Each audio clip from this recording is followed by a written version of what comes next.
todo tuyo. Muchas gracias, contador. Bueno, buenas noches. Es un gusto para mí estar aquí presentes para compartir un tema muy bonito que es la actividad empresarial. Voy a empezar compartiendo. ¿Me podrían confirmar si se ve, por favor, la Se ve presentación? perfectamente, se ve muy bien. Sí. Súper. Bueno, el día de hoy les voy a hablar sobre el tema de actividad empresarial. Vamos a abarcar temas de conceptos como qué es el ingreso, qué son las deducciones, qué son los requisitos de las deducciones, cuál es la base legal y vamos a ver un pequeño caso práctico para hacer la determinación y el cálculo de dicho impuesto. Bueno, primero que nada les presento al equipo. Como el contador Daniel mencionaba, somos un equipo que estamos muy orgullosos de estar compartiendo información muy importante sobre el mundo de las contribuciones en México. Nos sentimos muy afortunados y muy orgullosos de pertenecer a este proyecto y poder compartirles nuestros conocimientos para que ustedes puedan aprender más sobre este impuesto. Bueno, comenzamos. El contenido se basa desde el objetivo, introducción, ingresos y deducciones, ingresos acumulables, efectivamente percibido, deducciones autorizadas, requisitos de las deducciones y el cálculo de pagos provisionales mensuales. Vamos a ir viendo tema por tema, paso por paso, poco a poco. Así que empezamos con el objetivo.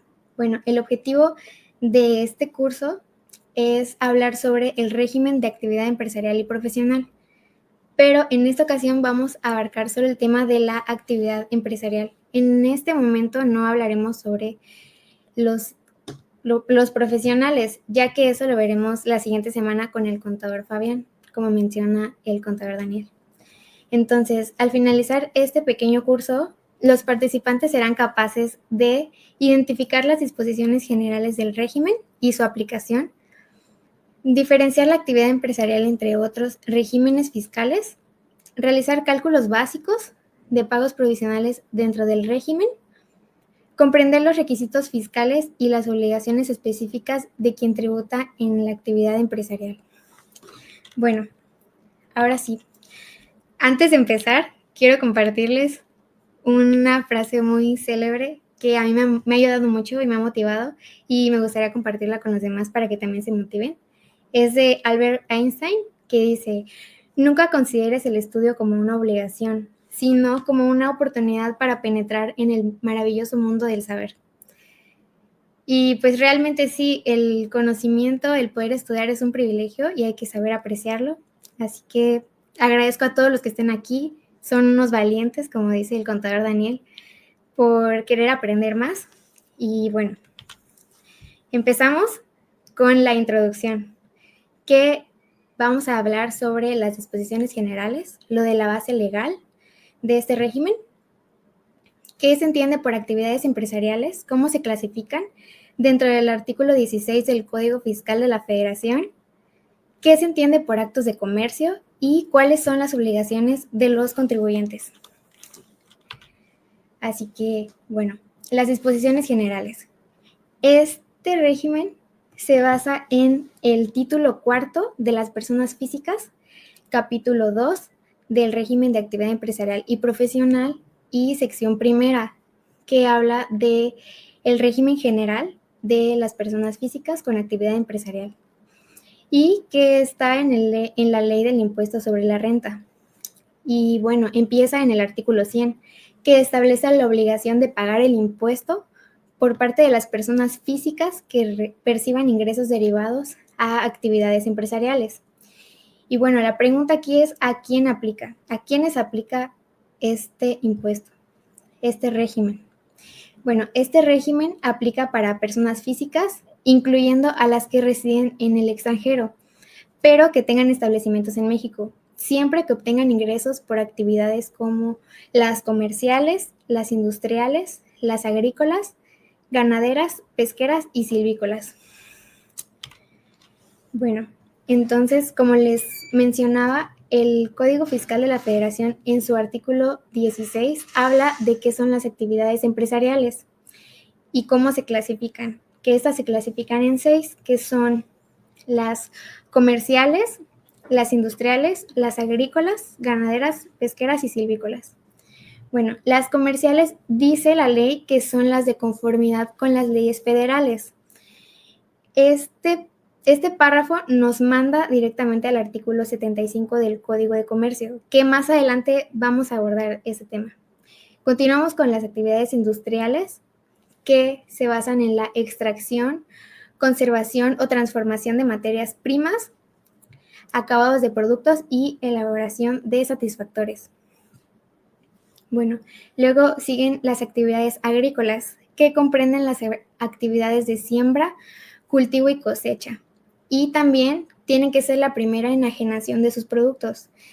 Esto quiere decir que es como la primera venta de sus productos y que no haya sido objeto de transformación industrial. Esto también significa que no tiene que haber pasado por un proceso, ya sea de picado, cortado, pelado, rebanado. Tiene que ser la primera enajenación y que no haya pasado por ningún proceso. Luego siguen las ganaderas, que son las consistentes en la cría y engorda de ganado, aves de corral y animales. Y de igual forma, que sea la primera enajenación y que no haya sido objeto de transformación industrial. Seguimos con las de pesca, que son la cría, cultivo, fomento y cuidado de la reproducción de toda especie marina y de agua dulce, incluida la acuacultura. Y las silvícolas, que son los cultivos de los bosques o montes, así como la cría, conservación, restauración, fomento y aprovechamiento de la vegetación de los mismos. Todos estos 6 actos o actividades comprenden las actividades empresariales. Ahora vamos con la general, la más común, que son las comerciales, que ya les había comentado que la regula el Código de Comercio. Pero para empezar con el artículo 75 del Código de Comercio, hay que entender qué es el Código de Comercio. Bueno, el Código de Comercio es el ordenamiento jurídico que regula las operaciones mercantiles o de comercio en México.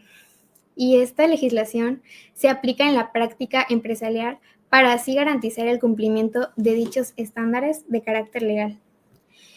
Y bueno, los principales aspectos que regula el Código de Comercio serían que el Código de Comercio rige los actos comerciales, también cuáles son las obligaciones de los comerciantes, cuáles son los actos de comercio, que es la que veremos a continuación, quiénes son considerados comerciantes, la obligación de llevar contabilidad y los contratos mercantiles. Bueno, el artículo 75 del Código nos habla de los actos de comercio.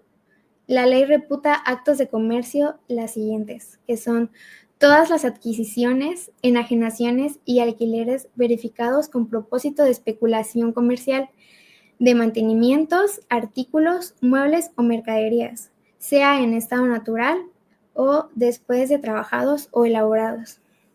Y las demás fracciones nos van detallando cada una de las definiciones que comprenden los actos de comercio. Como pueden ver, son muchas. El día de hoy pues vamos a hablar de las más generales. Y también la última fracción dice cualesquiera otros actos de naturaleza análoga a los expresados en este código.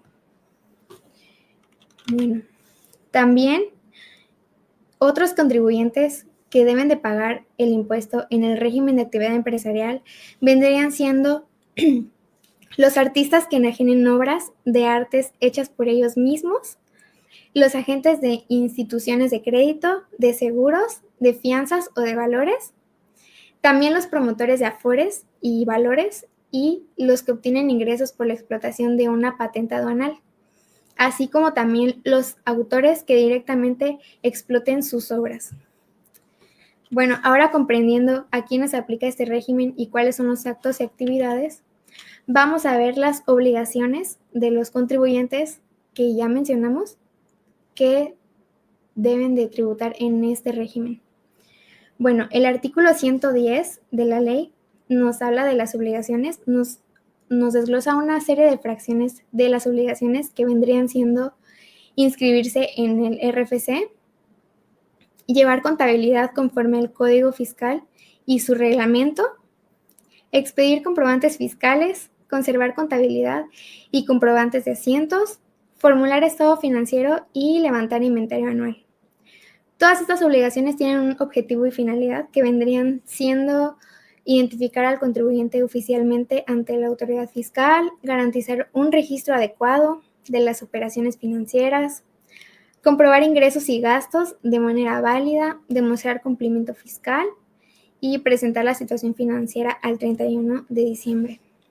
Así como más obligaciones que vendrían siendo declarar utilidad fiscal y monto de participación a trabajadores, informar a las autoridades sobre los datos del estado financiero, expedir constancias de pagos que constituyan ingresos, cumplir con obligaciones por pagos al extranjero, presentar información del artículo 76, fracción décima, antes del 15 de mayo y conservar documentación del artículo 76, fracción novena.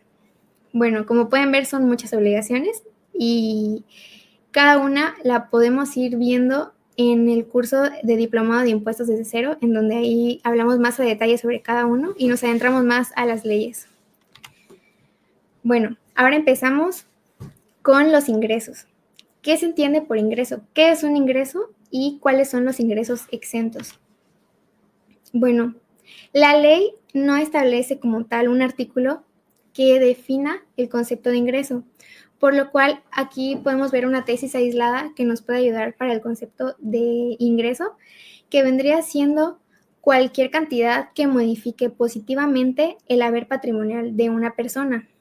Y esta puede ser en dinero, en propiedad o en servicios, y puede materializarse en efectivo, valores, tesoros o productos de capital.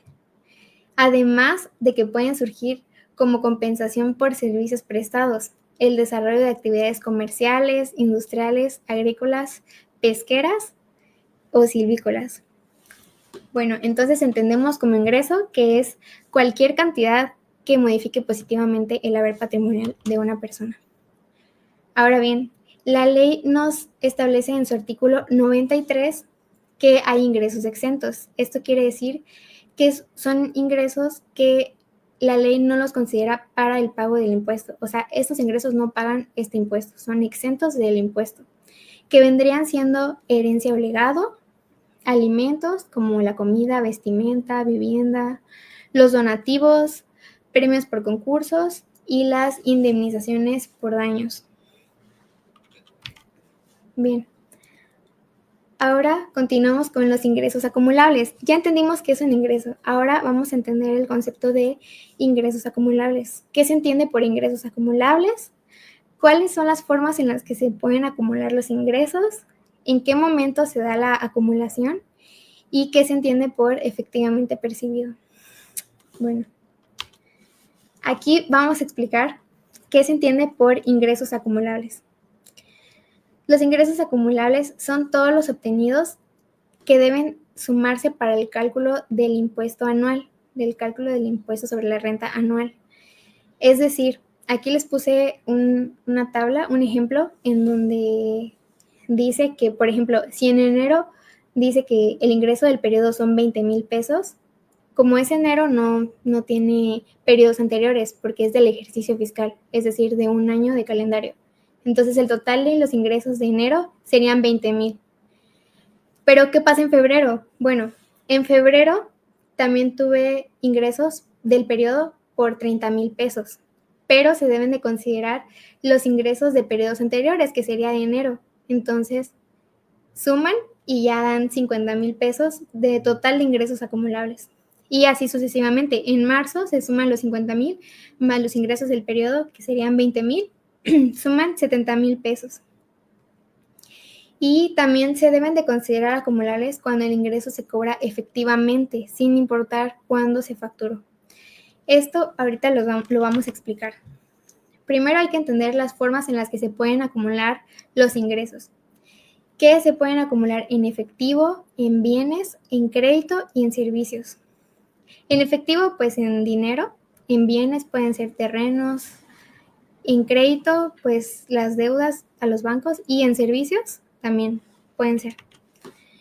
Y también el artículo 110 de la ley nos establece que además de los ingresos percibidos sobre la actividad empresarial, también se consideran ingresos acumulables los siguientes, que vendrían siendo una serie de fracciones que nos habla de las condonaciones, quitas o remisiones de deudas, enajenación de cuentas y documentos por cobrar, recuperación por seguros, fianzas o terceros, gastos efectuados por cuenta de terceros, enajenación de obras de artes propias, ingresos de agentes o promotores de instituciones, explotación de patente aduanal, lo que ya vimos anteriormente, explotación de derechos de autor, intereses cobrados, devoluciones, descuentos o bonificaciones recibidas y ganancias por enajenación de activos. Bueno, continuamos. Ahora, los ingresos acumulables se consideran acumulables cuando efectivamente se perciban, cuando efectivamente se cobren. Esto quiere decir que un ingreso se va a considerar acumulable cuando efectivamente se perciban. Y como nota, en el caso de enajenación de bienes que se exporten, se deberá acumular el ingreso cuando efectivamente se perciba.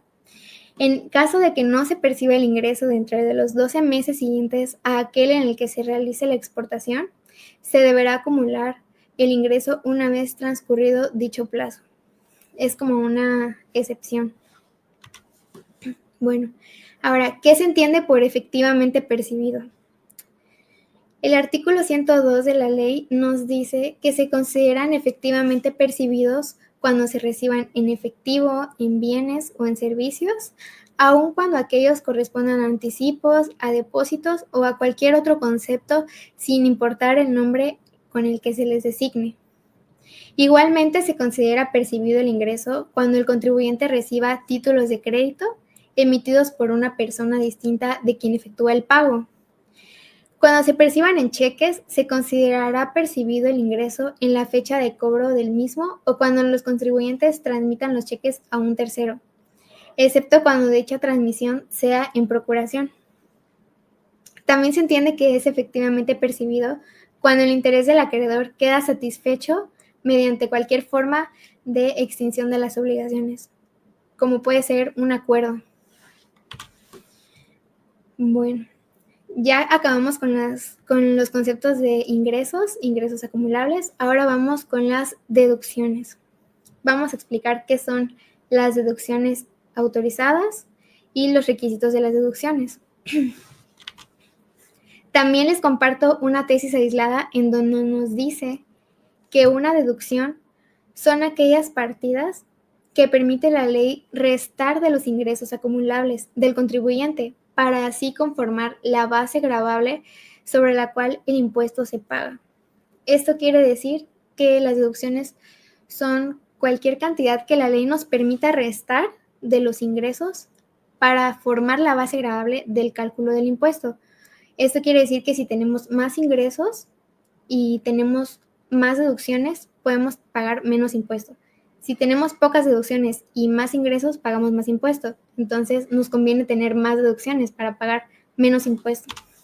Pero las deducciones autorizadas, el artículo 103 establece que son los ingresos devueltos o bonificaciones, que son las devoluciones recibidas por compras, descuentos y bonificaciones aplicados, adquisiciones para la actividad, que pueden ser las mercancías, materias primas, productos semiterminados o terminados, servicios relacionados con la fabricación o enajenación de bienes, los gastos que sean estrictamente indispensables para la actividad, las inversiones, aquellas relacionadas con la actividad, intereses pagados, derivados de préstamos para la actividad. Todo tiene que ver conforme a la actividad en la que estén obteniendo sus ingresos.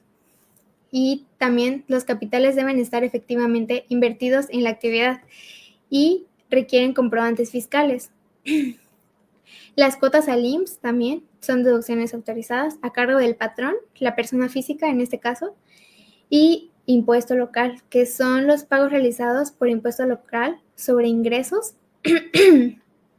sobre ingresos de las actividades. Bueno, estas deducciones tienen unos requisitos, tienen ciertos requisitos que deben de cumplirse para que puedan ser deducciones autorizadas.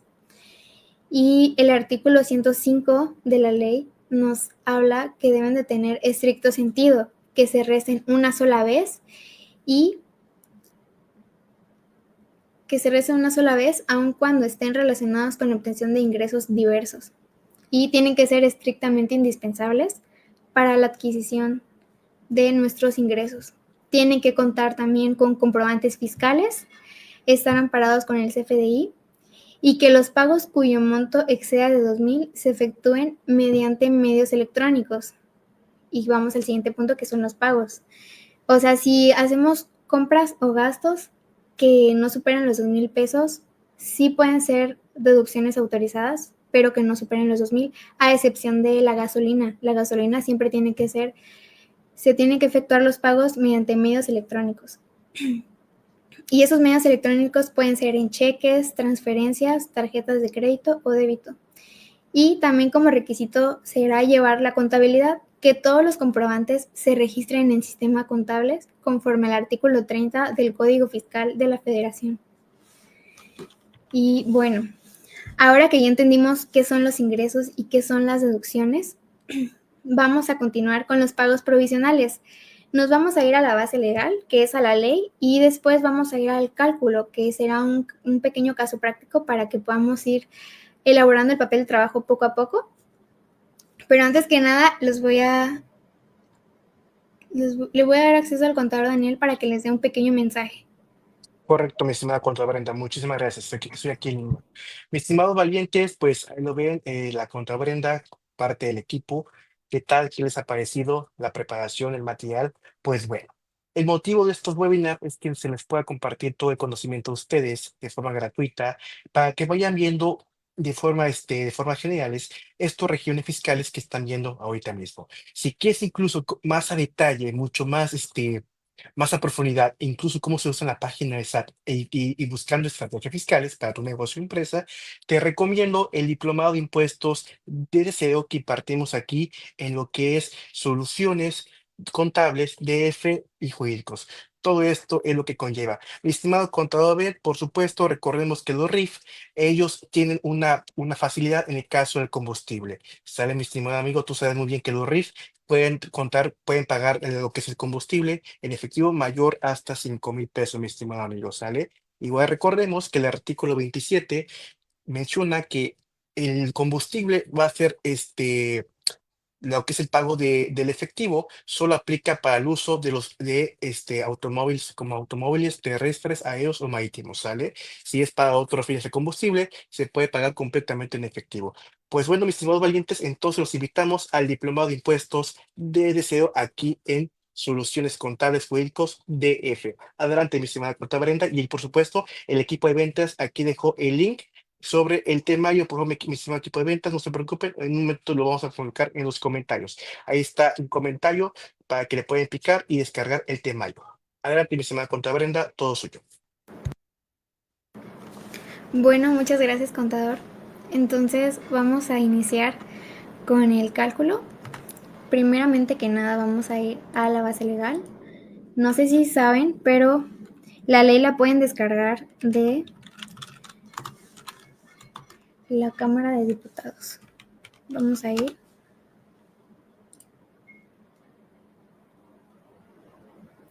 Bueno, van a buscar Cámara de Diputados y van a entrar a la página oficial y se van a ir a leyes federales. Aquí están todas las leyes vigentes y dice la última fecha de modificación. Buscamos.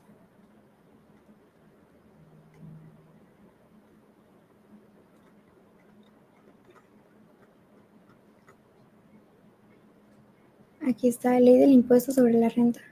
Se van a PDF y se los descarga. Igualmente les voy a compartir el link para que puedan entrar cuando gusten.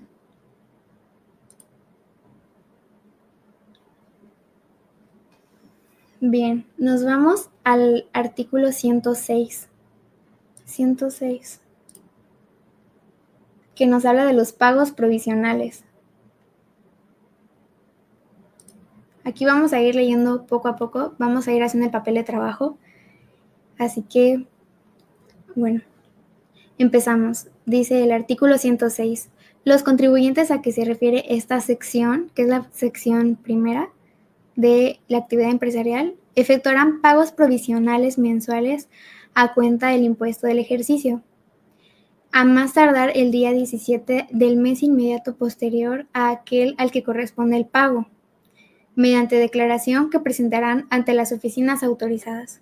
Bueno, primero que nada dice a cuenta del impuesto del ejercicio. El impuesto del ejercicio es el impuesto anual del ISR.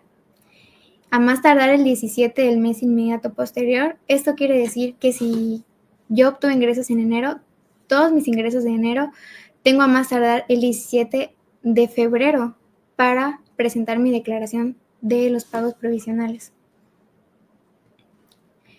Seguimos. Dice, el pago provisional se determinará restando de la totalidad de los ingresos a que se refiere esta sección, obtenidos en el periodo comprendido desde el inicio del ejercicio y hasta el último día del mes al que corresponde el pago. Bueno, aquí nos vamos a detener y vemos que dice, el pago provisional se determinará. Entonces vamos a empezar a determinar y nos vamos al papel de trabajo.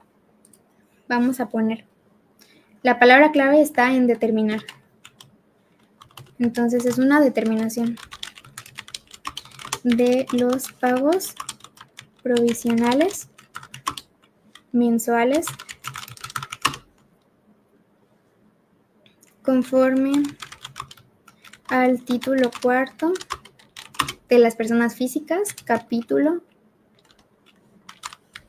2 de la actividad empresarial y servicios profesionales y sección primera, de igual forma, el régimen general de actividades empresariales. Bueno, entonces vamos a poner aquí los conceptos. Iniciamos con los meses. Aquí vamos a ir poniendo los meses.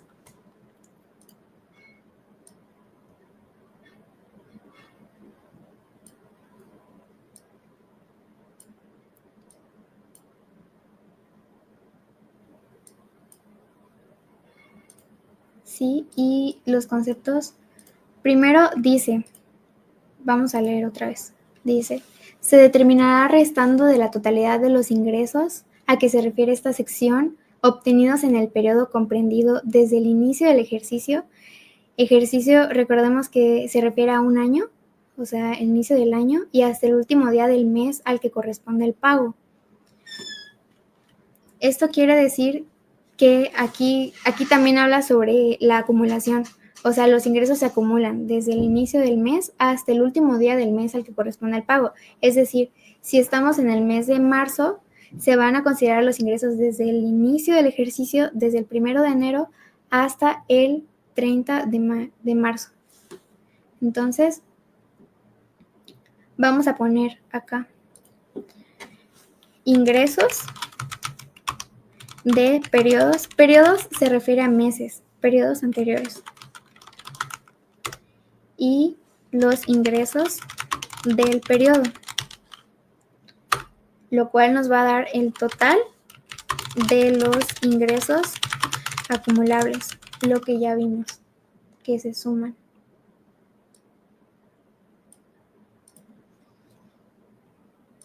Bueno, los totales los vamos a marcar. En enero pues no hay periodo anterior, o sea, mes anterior, o sea, del año, de calendario. Entonces se empieza a acumular a partir de febrero, el ingreso de enero y así sucesivamente. Vamos a poner como ejemplo que una persona gana 100,000 pesos en enero.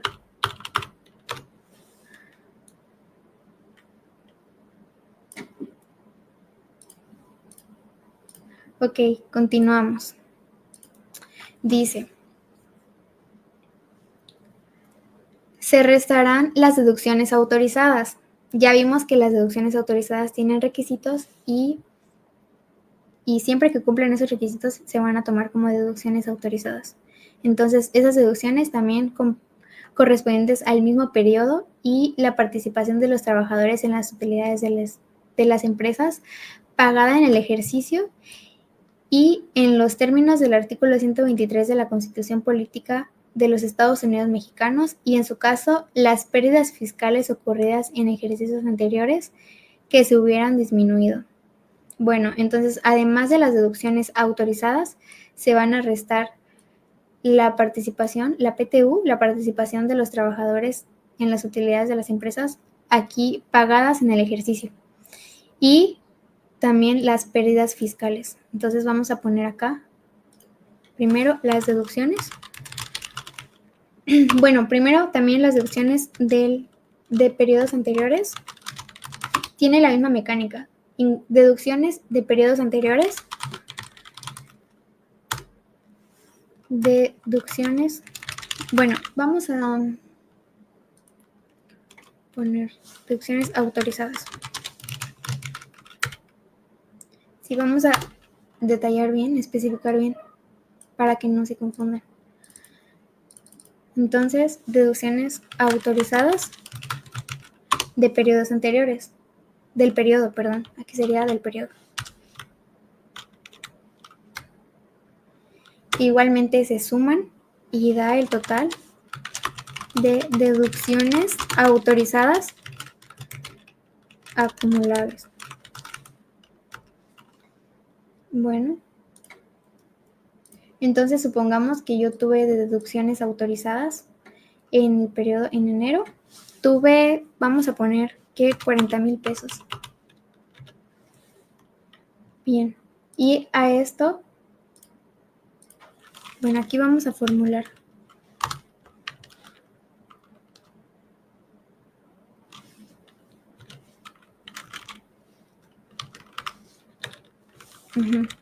Entonces se van a restar de los ingresos acumulables. Los ingresos vamos a ponerlos de verde para que se distinga que estos se suman y las deducciones se restan. Entonces vamos a ponerlo de rojo.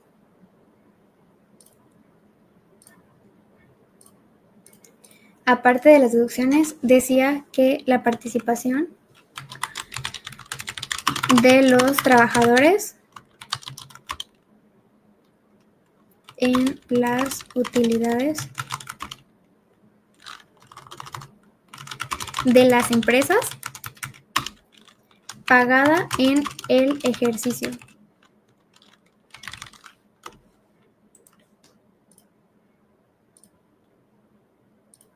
¿Se acuerdan cuándo pagan la PTU? Siempre la pagan o en mayo o en junio. Entonces, esto aplica solo cuando es pagada. Y las pérdidas fiscales. Pérdida fiscal. Bueno, entonces aquí no hay. Y supongamos que no tuve pérdidas fiscales. Entonces vamos a poner acá la base gravable. Entonces, la base gravable que juega para el cálculo sería restar de los ingresos las deducciones, la participación de los trabajadores y la pérdida fiscal en caso de que hubiese. Nos da un total de 60,000 pesos como base gravable. ¿Hasta ahí vamos bien? Bueno, cualquier duda lo pueden poner en los comentarios. Continuamos. Al resultado que se obtenga conforme al párrafo anterior, se le aplicará la tarifa que se determine de acuerdo a lo siguiente. Se tomará como base la tarifa del artículo 96 de esta ley, sumando las cantidades correspondientes a las columnas relativas al límite inferior, límite superior y cuota fija, que en los términos de dicho artículo resulten para cada uno de los meses del periodo a que se refiere el pago provisional de que se trate, y que correspondan al mismo renglón identificado por el mismo % para aplicarse sobre el excedente del límite inferior. Las autoridades fiscales realizarán las operaciones aritméticas previstas en este párrafo para calcular la tarifa aplicable y la publicará en el Diario Oficial de la Federación. Bueno, aquí nos habla de una tarifa. Esta tarifa la pueden encontrar en el Diario Oficial de la Federación.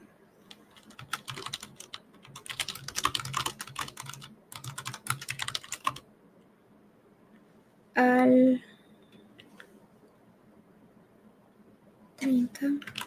30 de diciembre del 2024. Cada año publican la resolución miscelánea fiscal junto con su anexo, que sería esta. De igual forma, les voy a compartir el link para que puedan realizar su propio cálculo.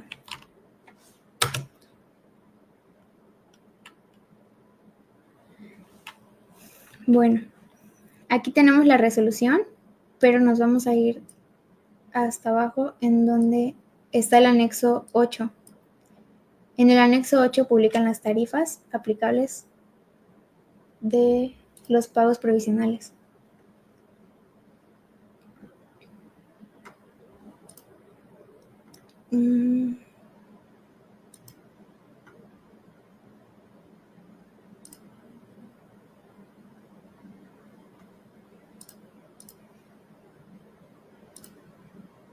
Aquí empieza el anexo 8.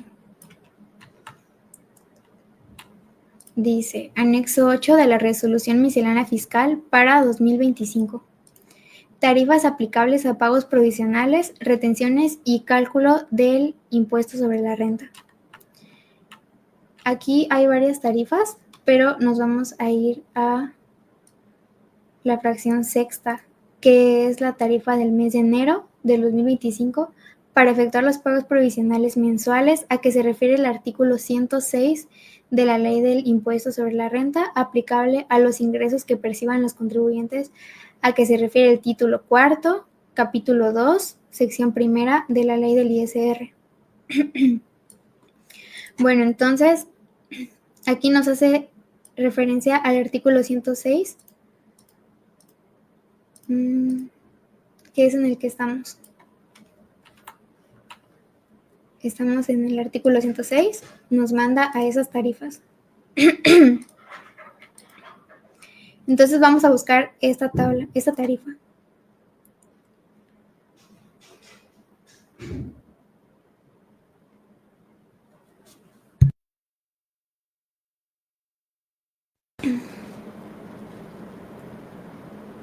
Aquí está.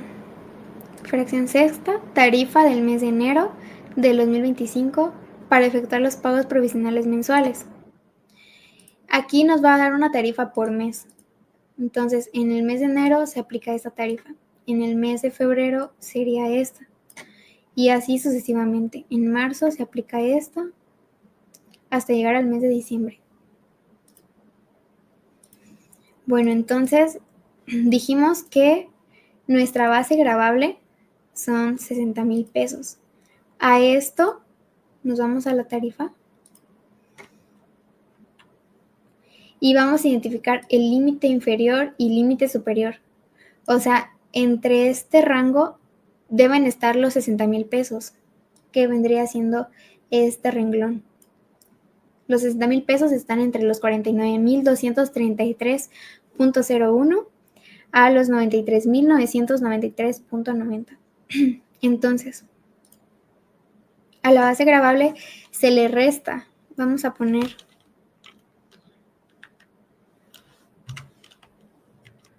un signo de resta para que se identifique.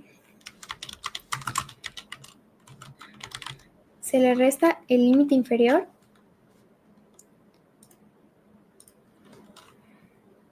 que son 49,233.01.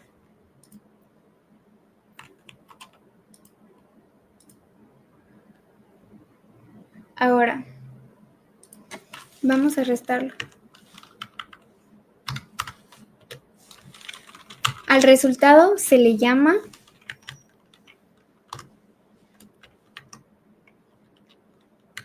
excedente del límite inferior. Igual es un total, vamos a ponerlo en negrita.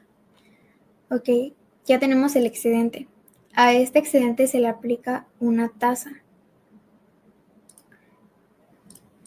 que comprende el mismo parámetro, que serían 30%. Entonces, bueno,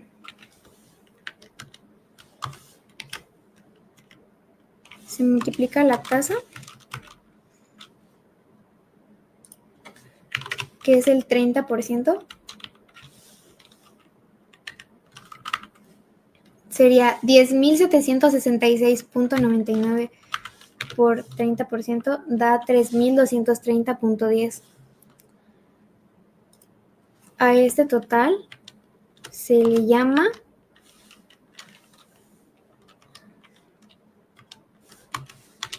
impuesto marginal.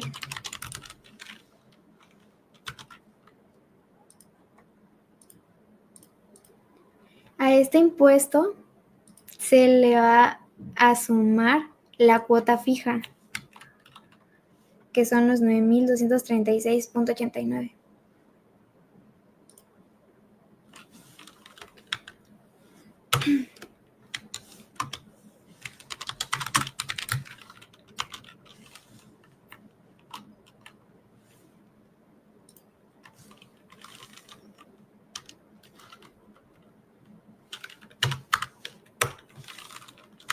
Y nos da un total de 12.466.99. Este es el impuesto, es el total del impuesto. A ver. Es el impuesto sobre la renta del ISR, conforme a la tarifa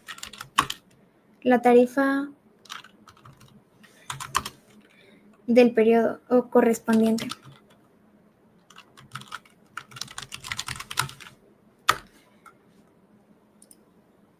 Bueno, ¿a esto qué se le hace?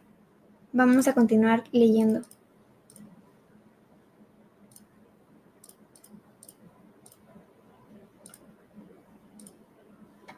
Nos vamos a la ley. Dice: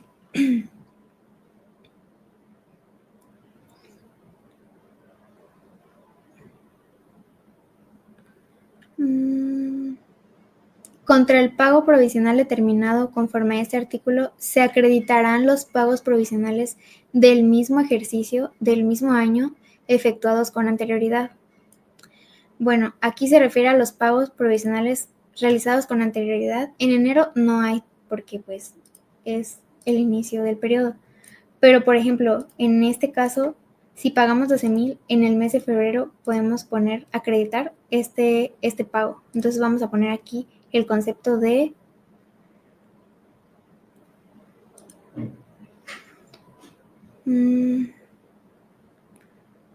pagos provisionales.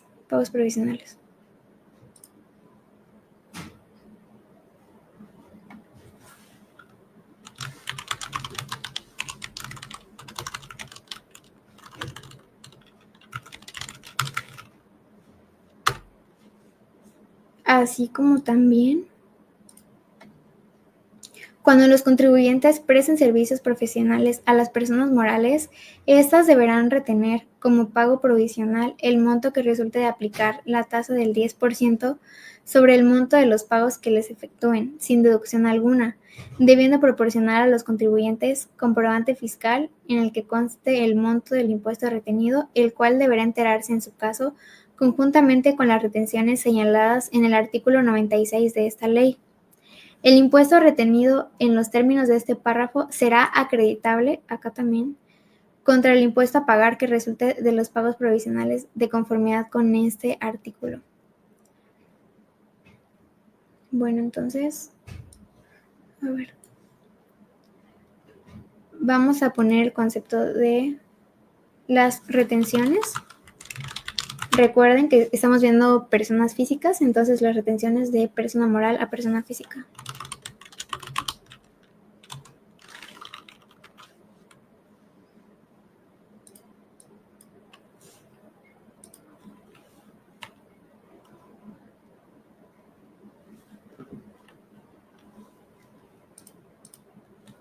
serían retenciones. También las retenciones se acumulan, entonces sería retenciones de periodos anteriores y retenciones del periodo.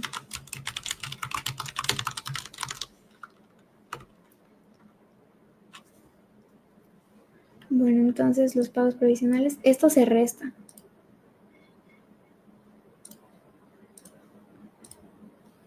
Y aquí nos va a dar el total de retenciones acumuladas.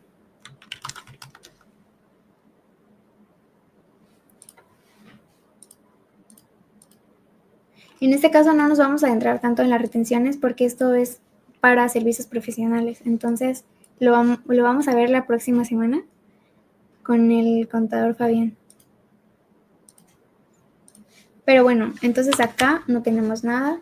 Retenciones tampoco prestamos servicios, estamos en actividad empresarial y pues no tenemos retenciones acumulables ni en el periodo. Entonces esto nos da un total de, bueno, eso se resta, ¿no? En este caso no hay. Entonces el ISR a pagar sería de 12,466,99. Así es como hacemos el cálculo del periodo de enero. En enero nos salió a pagar 12,466,99. Y así sucesivamente. Por ejemplo, en el mes de febrero obtuvimos ingresos por 150,000. Bueno, esos son los del periodo. Y se va a sumar el ingreso de periodos anteriores. Y esto se suma. Recuerden que son acumulables. Entonces, en febrero, los ingresos acumulables son 250,000 pesos. Y supongamos que tuvimos deducciones autorizadas por 90,000 pesos. Un ejemplo. A esto se le suma igualmente las deducciones de periodos anteriores, lo que nos da un resultado de 130,000 pesos de deducciones autorizadas. En febrero no hay PTU pagada, pérdidas fiscales no obtuvimos. Entonces, vamos a hacer el cálculo. La base gravable sería de los ingresos, restar las deducciones, serían 120,000 pesos. Nos vamos a la tabla, a la tarifa del mes de febrero. Tarifa del mes de febrero. Vamos a buscar el parámetro, el rango en el que están los 120,000 pesos. ¿Qué sería esta? Si la logran identificar, está entre los 98,466,01 y los 187,987,80. Entonces vamos a aplicar el límite inferior.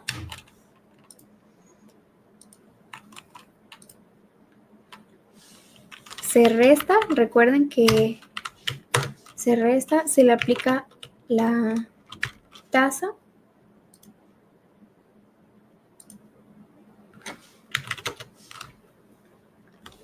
y el resultado, que sería el impuesto marginal.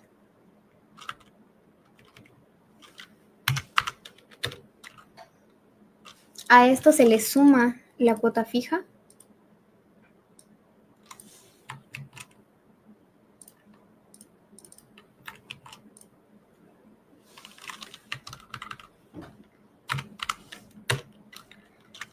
Y en el mes de febrero deberíamos de pagar, bueno, aquí, disculpen, aquí obtuvimos el pago del mes de enero, pagamos 12,466, entonces se resta, recuerden.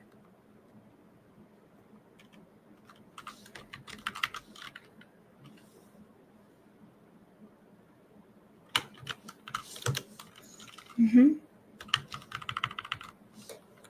Serían los 24,000 menos los 12,000 menos las retenciones. Entonces, en el mes de febrero deberíamos estar pagando igual 12,466,99. Y así sucesivamente. El papel de trabajo lo pueden formular en todos los meses. Y así es como se determinan los pagos provisionales mensuales para el cálculo del impuesto sobre la renta conforme al título cuarto del capítulo 2 de la sección primera que habla del régimen de actividad empresarial, el régimen general de actividad empresarial. Con esto concluimos el tema.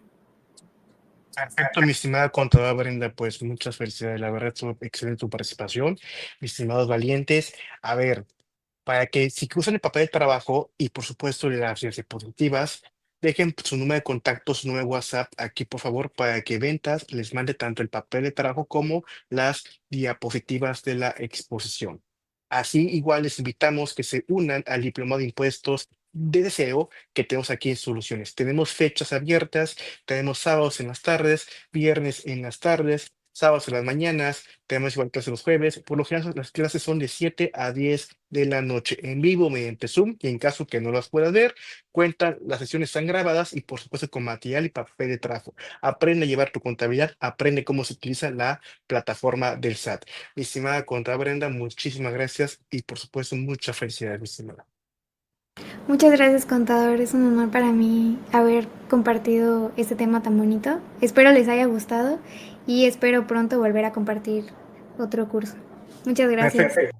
Para servir a mi estimada contadora Brenda, chicos, sí que dejen su número telefónico, porque pues ahí el equipo de venta le va a mandar el papel de trabajo y las diapositivas. Su número telefónico, por favor, repito, el número telefónico, dejen su número telefónico para que pues se les mande el papel de trabajo como las diapositivas, para que vean cómo la contadora Brenda es parte del equipo, pues así como ella, el contador Fabián también le va a explicar servicios profesionales, un tema bastante complejo porque ahí vamos a ver el tema de las retenciones. Así que la próxima semana viene el contador Fabián porque va a hablar sobre servicios profesionales, después viene plataformas tecnológicas con el contador Gabriel, después viene régimen simplificado de confianza con el contador Alexis, después viene arrendamiento con el contador Jorge. Faltan 4 contadores más que van a dar estas pláticas y por supuesto para que se unan al diplomado de impuestos de deseo y también tenemos el taller de nómina. Si quieres aprender a hacer nómina, te invitamos al taller nómina. Deja tu número telefónico al 96 aquí al comentario 961 55 cualquier número telefónico que ustedes tengan y con gusto ventas el día de mañana les van a mandar el material y el papel de trabajo. Así que muchísimas gracias, que pasen una bonita noche. Mi señora contadora Brenda, podemos finalizar. Estamos aquí a la hora, mis estimados valientes. Hasta luego.